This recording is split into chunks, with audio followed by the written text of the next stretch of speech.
हम इनके साथ जाते हैं, गोप ग्वाल वाल साथ में, कोई कुछ नहीं कहेगा, कुछ नहीं करेगा। मेला तो देखने का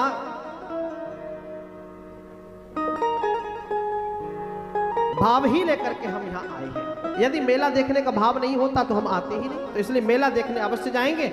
आज नंद बाबा से आज्ञा ली है और मेला देखने के लिए निकले हैं। मेला की शोभा को देख करके सबके मन में आया कि लाला तूने हमें बताया नहीं कि हम लोग मथुरा जा रहे हैं और मेला देखने जरूर जाएंगे। हम तो सोच रहे तू वैसे ही जा रहा है और बस घूम करके चला आएगा। अब इस मेला को देखने के लिए जब चल रहे हैं तो कम से कम हम ऐसे ही साधारण कपड़े पहन करके चले आए।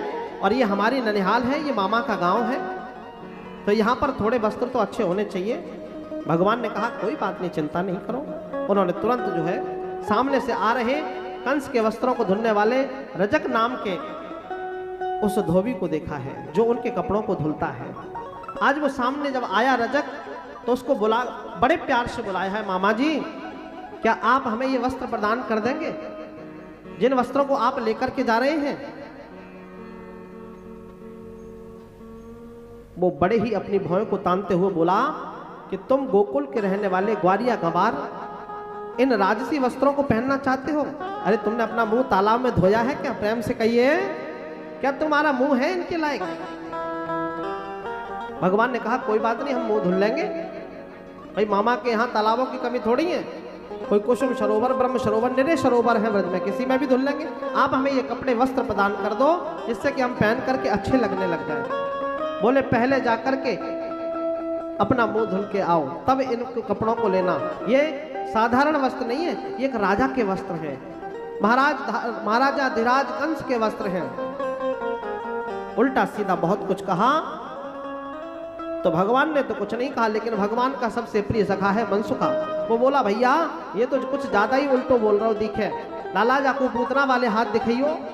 तो पूतना वाले हाथ की दिखाने की जब बात कही है तो भगवान ने अपने कराग्र की एक चपेट उसको लगाई है और कहते हैं कि कराग्र की हस्ती केवल हाथ के लगते ही भगवान ने हथेली से प्रहार किया उसकी गर्दन पर, रह गए। और सब आज सभी गोप गालवाल कह रहे हैं भैया तेने वस्त्र तो बढ़िया सुंदर पहनवाए दिए, लेकिन इन वस्त्रों से तो ऐसा लग रहा है जैसे हम झाड़ू लगाने वाले हों, इस मथुरा की नगरी को साफ करने आए हों।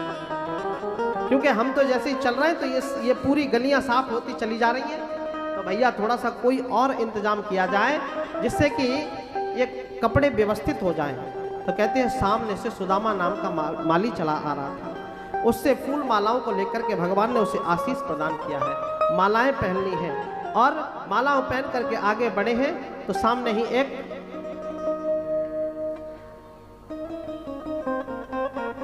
मामा जी की दुकान दिखाई पड़ी है जिनका काम है वस्त्रों को सिलने का, वस्त्रों को संभालने का।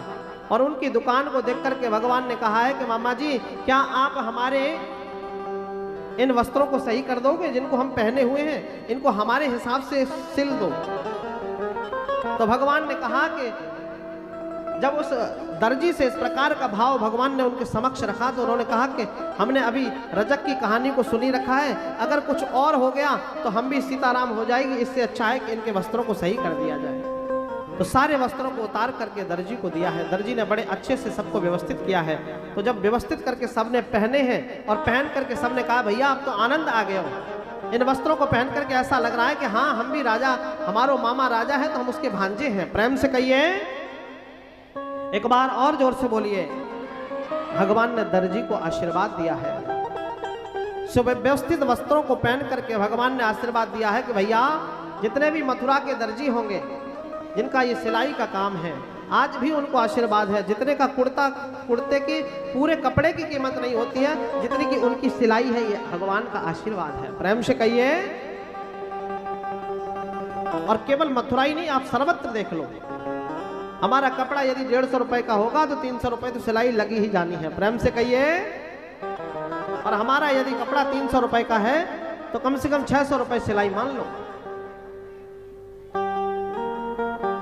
भगवान ने बड़ी कृपा की है। और आज उस दर्जी पर कृपा करके भगवान जब आगे बढ़े हैं तो सामने जो है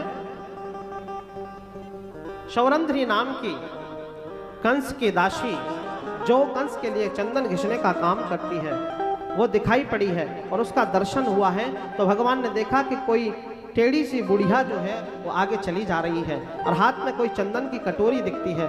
आज उस चंदन की कटोरी को देख करके भगवान ने निवेदन किया है, क्या तुम इस चंदन को हमारे मस्तिष्क पर लगा सकती हो?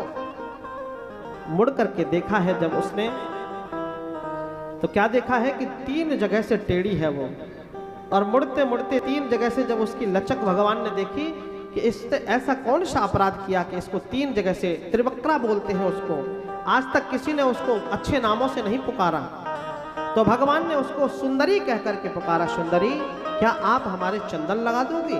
और जैसे ही देखा कि मुझे पहली बार सुंदरी कहने वाला कौन हो गया, तो देखा तो पीछे कृष्ण और बलराम खड़े हैं, आकर के चंदन लगाया है। और चंदन लगाने के बाद में भगवान ने कहा कि मैंने आपको सुंदरी कहा है, लेकिन आप तो 3 जगह से टेढ़ी हो, और मैं जो कहता हूं वो करता भी हूं।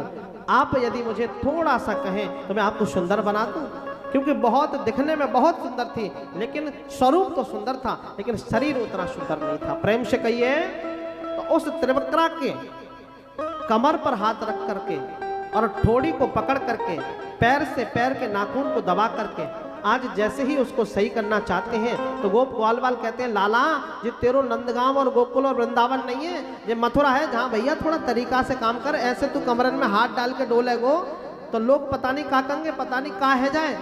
बोले भैया शांत रहो। भगवान ने एक झटका जो लगाया तो वो त्रिवक्रा 3 जगह से टेढ़ी परम सुंदरी बन गई, और उसका प्यारा सा नाम है कुब्जा। भगवान ने कुब्जा पर कृपा की है। कुब्जा को रति का वरदान भी दिया था भगवान ने। आगे चल करके भगवान ने आज वस्त्र भी पहन लिए, दर्जी पर कृपा करके व्यवस्थित हो गए, चंदन भी लगा लिया, माला भी पहन ली, और अब भगवान मल्लशाला में प्रवेश कर रहे। तो मल्लशाला में कुवलिया पीड़ नाम के हाथी दोनों मदमस्त होकर के खड़े हुए हैं। भगवान का उनके साथ में काफी युद्ध हुआ, और युद्ध होते होते आज उनको भगवान ने परास्त किया। परास्त करने के बाद में उनके दोनों दांतों को उखाड़ लिया, कुवलिया पीड़ के हाथी को दांतों को उखाड़ करके अपने अपने कंधे पर रख करके भगवान ने मल्लशाला में प्रवेश किया। मल्लशाला में मुष्टिक के माध्यम से युद्ध हुआ, चाणूर से चपेटों के माध्यम से युद्ध हुआ, और भगवान के साथ में कृष्ण बलराम के साथ में जितने भी मल्लशाला में पहलवान थे उन सब से भगवान ने एक एक बार युद्ध कर करके सबको परास्त किया है। दूसरी बार में सबको परास्त करते हुए और भगवान ने सबको मृत्यु दंड देते हुए सबका उद्धार किया है। प्रेम से कहिए। अब उसी बीच में जितने भी मल्लशाला में पहलवान थे वो भी सब निकल कर आए, और भगवान ने युद्ध करके उन सबको मृत्यु दंड दिया।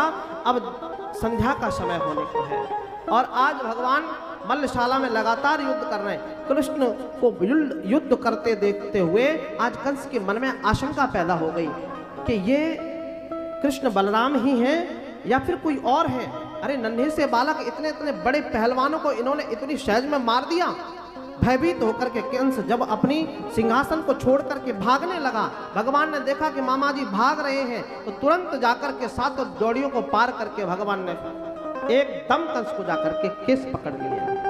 और कंस के केस पकड़ करके प्रभु ने जैसे ही केस पकड़े हैं, कंस ने कहा है कि कृष्ण ये बदतमीजी है, ये तरीका तुम्हारा ठीक नहीं है, तुम मेरे बालों को पकड़ते, तुम्हें पता है कंस यहाँ का राजा हूँ मैं, मथुराधीश हूँ मैं, और तुम्हारी ऐसे हिम्मत कैसे हो गई, और तुमने मेरे बालों को पकड़ा, कितना कष्ट होता है बालों को पकड़ने में। तब भगवान कहते हैं कि आज मामा जी आपके केसों को पकड़ा तो आपको कष्ट हो रहा है, आप उसको समझ रहे हैं, आपको वेदना हो रही है, आप रो रहे हैं, चीख रहे हैं, चीत्कार कर रहे हैं, और आपको पता है कि मस्तिष्क पुरुषों से ज्यादा महिलाओं का कोमल होता है, और उनके वो लंबे लंबे बाल, आपके तो छोटे छोटे बाल हैं, उनके तो लंबे लंबे केश होते हैं, और उन केशों को आपने कैसे मेरी माता के केशों को जकड़ करके रखा था, किस लिए? मारने के लिए कि मैं अब केशों को पकड़ करके और गर्दन ही काट दूंगा, न रहेगा बांस न बजेगी बांसुरी। तब आपने नहीं जाना कि कष्ट क्या होता है बालों को पकड़ने का। आज आपको महसूस हुआ, जब आपके ऊपर बन आई तो आपको लगा कि हाँ दर्द क्या होता है। और भगवान ने युद्ध करते करते सीधा कंस को ऊपर लेकर के गए, आसमान में भगवान ने कंस से युद्ध किया, और त्रैलोक्य का भार उसके ऊपर डाल करके आज जैसे धड़ाम से दिना कंस को पटका है। कहते हैं पटकने से कंस नहीं मरा, जब भगवान ने त्रैलोक्य का भार ऊपर उसके ऊपर डाल दिया तब कहीं जाकर के कंस का उद्धार हुआ। बोले कंस निकंदन भगवान की। इस प्रकार से भगवान ने कंस का उद्धार किया। कंस को मारने में ज्यादा समय हमने इसलिए नहीं लगाया कि दुष्टात्मा को जितने समय